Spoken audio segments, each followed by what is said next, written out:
آياته وليتذكر أولو الألباب. بسم الله الرحمن الرحيم. ترجي من تشاء منهن وتؤوي إليك من تشاء ومن ابتغيت ممن عزلت فلا جناح عليك ذلك أدنى أن تقر أعينهن ولا يحزن ويرضين بما آتيتهن كلهن والله يعلم ما في قلوبكم وكان الله عليما حليما. ان میں سے جس کو جب چاہو الگ کر دو اور جس کو جب تک چاہو اپنے پاس رکھو، اور جن عورتوں کو تم نے الگ کر دیا تھا اگر پھر تم ان کے خواہاں ہو تو بھی تم پر کوئی مضائقہ نہیں ہے. یہ اختیار جو تم کو دیا گیا ہے ضرور اس قابل ہے کہ تمہاری بیویوں کی آنکھیں ٹھنڈی رہیں اور آزردہ خاطر نہ ہوں، اور جو کچھ تم انہیں دے دو سب کی سب اس پر راضی رہیں، اور جو کچھ تمہارے دلوں میں ہے خدا اس کو خوب جانتا ہے، اور خدا تو بڑا واقف کار بردبار ہے. تلاوت اور ترجمے کو سن لینے کے بعد اب آئیے اس آیت کے نکات کو بھی سن لیتے ہیں.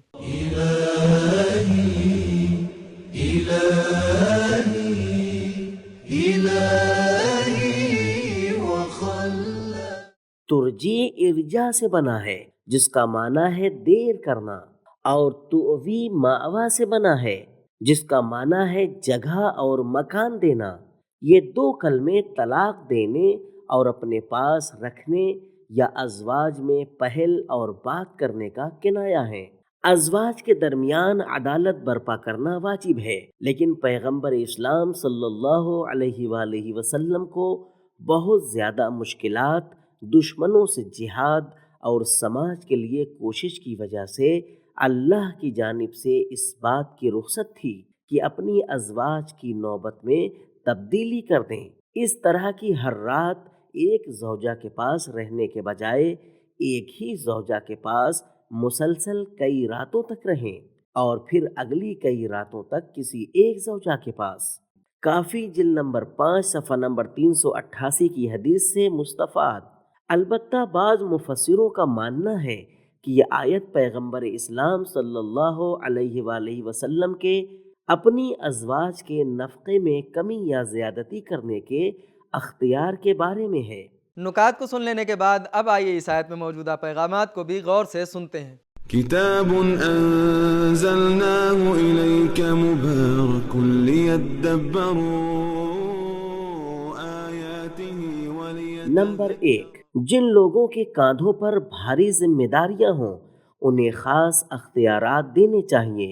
ترجی من تشاء، جن لوگوں کا تقوی، عدالت اور ان کے اعمال لوگوں کے لیے واضح ہوں وہ اسی عدل اور تقوی کے دائرے میں رہ کر اپنی زندگی میں تبدیلیاں لا سکتے ہیں.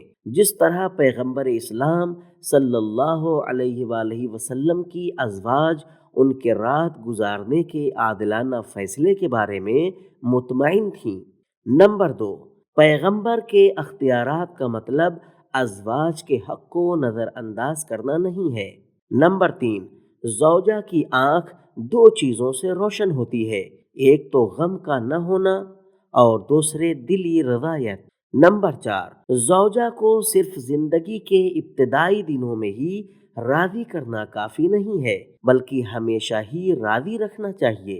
نمبر 5، کئی ازواج کے ہوتے ہوئے سب کی 100% رضایت حاصل کرنا محال ہے، لیکن اس طرح برتاؤ کیا جائے کہ 100% نہ صحیح مگر اس کے آس پاس ہو. نمبر 6، مرد کو چاہیے کہ اپنی تمام ازواج کو راضی کرنے کی فکر میں رہے. نمبر 7، اللہ کے احکام خانوادے میں عدالت برقرار کرنے اور اس کے حقوق کو حفظ کرنے کے لیے ہوتے ہیں. اگرچہ دلوں میں کسی اور چیز کی توقع ہوتی ہے۔ اب آئیے سورہ احزاب کی آیت نمبر 52 کی تلاوت کو اس کے ترجمے کے ساتھ سنتے ہیں۔ لا يحل لك النساء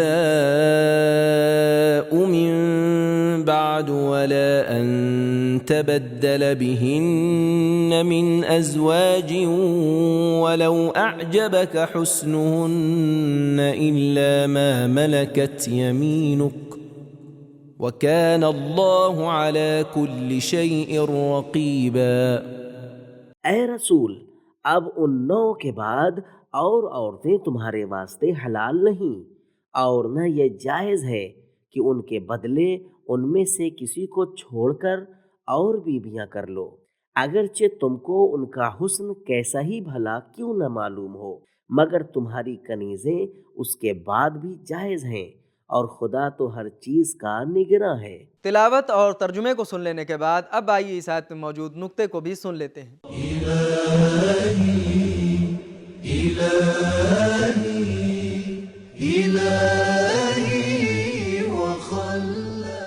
بعض قبیلوں کی طرف سے پیغمبر اسلام صلی اللہ علیہ وآلہ وسلم پر فشار تھا کہ ان کے قبیلے میں شادی کریں، تاکہ وہ لوگ اس بات پر فخر کر سکیں کہ پیغمبر صلی اللہ علیہ وآلہ وسلم ان کے داماد ہیں۔ پیغمبر اسلام صلی اللہ علیہ وآلہ وسلم نے مصلحتوں کی بنا پر کئی عورتوں سے شادی کی، لیکن اس آیت نے اور عورتوں سے شادی کرنے کو منع کر دیا۔ نقطے کو سن لینے کے بعد اب آئیے اس آیت کے پیغامات کو بھی غور سے سنتے ہیں۔ كتاب أنزلناه إليك مبارك ليدبروا آياته نمبر 1، قرآن مجید میں تبدیل ہونے اور تبدیل نہ ہونے والے دونوں طرح کے احکام موجود ہیں۔ لا یحل من بعد، جی ہاں، زمانہ احکام کے برپا ہونے میں اثر انداز ہو سکتا ہے۔ نمبر 2، پیغمبر اسلام صلی اللہ علیہ وآلہ وسلم کے لیے بھی کئی شادیوں کی ایک حد ہے۔ نمبر 3، پروردگار عالم ان لوگوں کا نگراں ہے جو لوگ خوبصورتی کی وجہ سے کسی عورت کو اپنی پہلی زوجہ کی جگہ دے دیتے ہیں۔ نمبر 4، پیغمبر اسلام صلی اللہ علیہ وآلہ وسلم کا وظیفہ ہے کہ اپنے حلال اور حرام کو اللہ سے دریافت کرے۔ اب آئیے سورہ احزاب کی آیت نمبر 53 کی تلاوت کو اس کے ترجمے کے ساتھ سنتے ہیں۔ يا أيها الذين آمنوا لا تدخلوا بيوت النبي إلا أن يؤذن لكم إلى طعام غير ناظرين إناه ولكن إذا دعيتم فادخلوا فإذا طعمتم فانتشروا ولا مستأنسين لحديث إن ذلكم كان يؤذي النبي فيستحيي منكم والله لا يستحيي من الحق وإذا سألتموهن متاعا فاسألوهن من وراء حجاب ذلكم أطهر لقلوبكم وقلوبهن وما كان لكم أن تؤذوا رسول الله ولا أن تنكحوا أزواجه من بعده أبدا إن ذلكم كان عند الله عظيما۔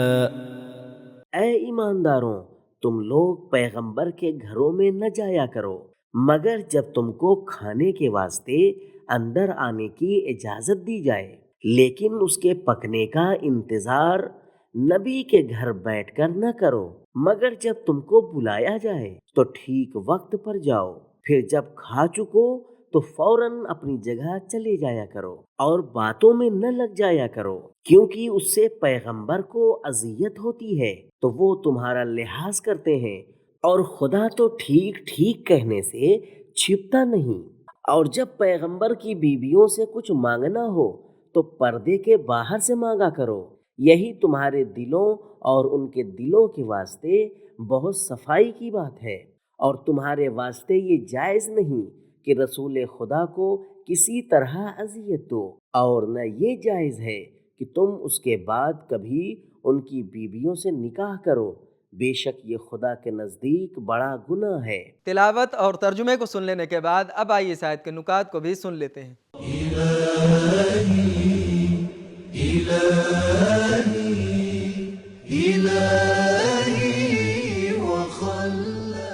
کسی کے گھر میں داخل ہونے کی اجازت لینا صرف پیغمبر کے گھر سے مخصوص نہیں ہے، جیسا کہ سورہ نور میں ارشاد ہوا ہے، لا تدخلوا بیوتا غیر بیوتکم حتی تستأنسوا، سورہ نور آیت نمبر 27۔ اس آیت میں مہمانی کے کچھ آداب بیان ہوئے ہیں اور دوسری آیتوں میں کچھ اور آداب بیان ہوئے ہیں۔ داخل ہوتے وقت سلام کریں، فسلموا، سورہ نور آیت نمبر 61۔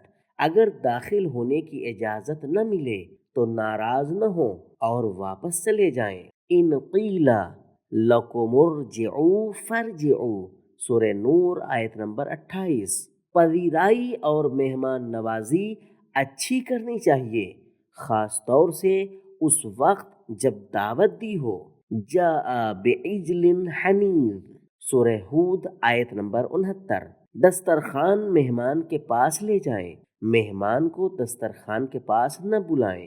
فقربہ الیہم، سورہ زاریات آیت نمبر 27۔ روایتوں میں بھی دسیوں احکام اور نکات اس بارے میں بیان ہوئے ہیں۔ اناہو کا معنی ہے کھانا پکنا، اور غیر ناظرین اناہو یعنی مہمان کو پذیرائی سے پہلے نہیں آنا چاہیے تاکہ آ کر کھانا پکنے کا انتظار کرے۔ پیغمبر اسلام صلی اللہ علیہ وآلہ وسلم کے گھر میں کئی کمرے تھے اور ہر ایک زوجہ الگ کمرے میں رہتی تھیں۔ بیوت النبی، اس آیت میں جو خطاب پیغمبر کی ازواج کو آیا ہے وہ اصل میں تمام مسلمان عورتوں سے مربوط ہے، جس کی دلیل ہے اطہروا لقلوبکم وقلوبہن، جس میں اللہ ہر عورت اور مرد کو پاک دل دیکھنا چاہتا ہے۔ چونکہ پیغمبر اسلام صلی اللہ علیہ وآلہ وسلم کی ازواج سے سوء استفادہ کرنے کا خطرہ ان کے شخصی حق سے زیادہ اہم ہے، لہذا ضروری ہے کہ رسول اللہ صلی اللہ علیہ وآلہ وسلم کے بعد اوروں سے ان کی شادی کا حق سلب کر لیا جائے۔ نکات کو سن لینے کے بعد اب آئیے اس آیت میں موجودہ پیغامات کو بھی جان لیتے ہیں۔ كتاب أنزلناه إليك مبارك ليدبروا آياته نمبر 1، سماجی ادب اور آداب کی رعایت کرنا ایمان کا لازمہ ہے۔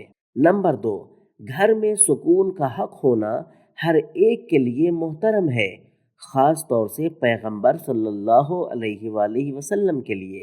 نمبر 3، بہتر یہ ہے کہ مہمانی اور دعوت گھر میں ہو، ہوٹل یا مہمان خانے میں نہیں۔ نمبر 4، گھر کے مالک کو اس بات کا حق ہے کہ وہ کسی کو گھر کے اندر آنے کی اجازت نہ دے۔ نمبر 5، دوسروں کے گھر میں داخل ہونے کے لیے کسی بھی طرح کی اجازت کافی ہے، ضروری نہیں کہ وہ خود اجازت دے۔ یؤذن مجہول کی صورت میں آیا ہے، جس کا مطلب ہے گھر کے مالک کی اجازت کسی بھی طرح حاصل ہو جائے۔ نمبر 6، مہمان کی پذیرائی اور مہمان نوازی پیغمبر اسلام صلی اللہ علیہ وآلہ وسلم کی سیرت ہے۔ نمبر 7، مہمان نوازی اہم ہے، کھانے کی قسمیں نہیں۔ نمبر 8، جامع دین وہی ہے جس میں مہمان کی مہمان نوازی جیسے چھوٹے مسائل کے لیے بھی احکام ہوں اور حکومت جیسے بڑے مسائل کے لیے بھی۔ نمبر 9، بنا دعوت کے مہمانی میں نہ جائیں۔ نمبر 10، اسلام میں عام لوگ بھی سب سے بڑی دینی شخصیت کے گھر جا آ سکتے ہیں اور ان کے مہمان بھی ہو سکتے ہیں۔ نمبر 11، مہمانی کے آداب میں سے یہ ہے کہ کھانا کھانے کے بعد گھر سے نکل جائیں۔ فانتشروا، اور میزبان کے گھر کو بات چیت کی جگہ نہ بنائیں۔ نمبر 12، میزبان کو اذیت دینا منع ہے۔ یؤذی النبی، اپنے بیٹے اور ساتھیوں کو لے جانا اور کھانے کو برا کہنا بھی اذیت دینے کا مصداق ہے، نمبر 13، پیغمبر اسلام صلی اللہ علیہ وآلہ وسلم کو بلا وجہ کی باتوں میں وقت ضائع کرنے سے اذیت ہوتی تھی۔ نمبر 14، ضروری نہیں کہ ظاہری اور جسمانی طور پر اذیت دی جائے، اخلاقی اور روحانی فشار دینا بھی ایک طرح کی اذیت دینا ہے۔ نمبر 15، گھر کے مالک کو شرمندہ نہ کریں۔ نمبر 16، ایسی خاموشی جو مجبوری اور حیا کی وجہ سے ہو وہ راضی ہونے کی علامت نہیں ہے۔ نمبر 17، پیغمبر اسلام صلی اللہ علیہ وآلہ وسلم ایک باحیا شخص تھے۔ نمبر 18، اگر کوئی شخص حیا کی وجہ سے خاموش ہو جائے تو دوسروں کو چاہیے کہ خاموشی کو توڑ کر حق بیان کریں اور شرمندگی کا بوجھ اس کے کاندھوں سے اتار دیں۔ نمبر 19، عورتوں کے لیے حجاب اور پردے میں رہ کر دوسروں سے رابطہ کرنے اور معاملہ کرنے میں کوئی اشکال نہیں ہے۔ نمبر 20، رسول اللہ صلی اللہ علیہ وآلہ وسلم کی ازواج گھر میں قید نہیں تھیں بلکہ باہر کے لوگوں سے رابطہ بھی رکھتی تھیں۔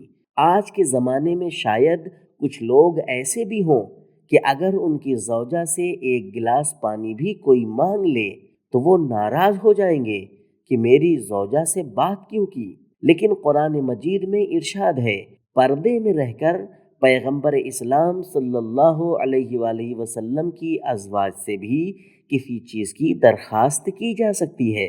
نمبر 21، عورت کے لیے پردہ واجب ہونے کی ایسی دلیل پیش کی جائے جس کو سب مانتے ہوں۔ نمبر 12، عورتوں اور مردوں کے درمیان رابطے میں تمام کاموں کا محور تقوی اور پاک دلی ہونا چاہیے۔ نمبر 23، نامحرموں کا ایک دوسرے کو دیکھنے کا اثر ان کے دلوں پر پڑتا ہے۔ دل و نگاہ دونوں کی فریاد ہے، کیونکہ جو بھی آنکھیں دیکھتی ہیں دل اسی کو یاد کرتا ہے۔ نمبر 24، پردے اور حجاب میں مرد اور عورت دونوں کا فائدہ ہے۔ نمبر 25، نامحرم سے بنا حجاب کے رابطہ رکھنا پیغمبر اسلام صلی اللہ علیہ وآلہ وسلم کو اذیت دینے کا سبب ہے۔ نمبر 26، پیغمبر اسلام صلی اللہ علیہ وآلہ وسلم کو اذیت دینا گناہ کبیرہ ہے۔ تو ناظرین کرام، ہم نے یہ جانا کہ پیغمبر اسلام صلی اللہ علیہ وآلہ وسلم کو یہ اختیار نہیں ہے کہ خود سے اپنی جانب سے کسی چیز کو حلال یا حرام کر دیں، بلکہ وہ اللہ کی جانب سے دریافت کرتے ہیں۔ پیغمبر اسلام صلی اللہ علیہ وآلہ وسلم کی وفات کے بعد ان کی کسی بیوی سے نکاح نہیں کیا جا سکتا، یہ بڑا گناہ ہے۔ اللہ نے عورتوں کو پردے کا حکم اس لیے دیا ہے کیونکہ اس میں مرد اور عورت دونوں کا فائدہ پایا جاتا ہے۔ یہ تھے ہمارے سوالوں کے جوابات۔ ملتے ہیں اگلے ایپیسوڈ میں، تب تک کے لیے خدا حافظ۔ سبیل قرآن، قرآنی سماج کی پہچان۔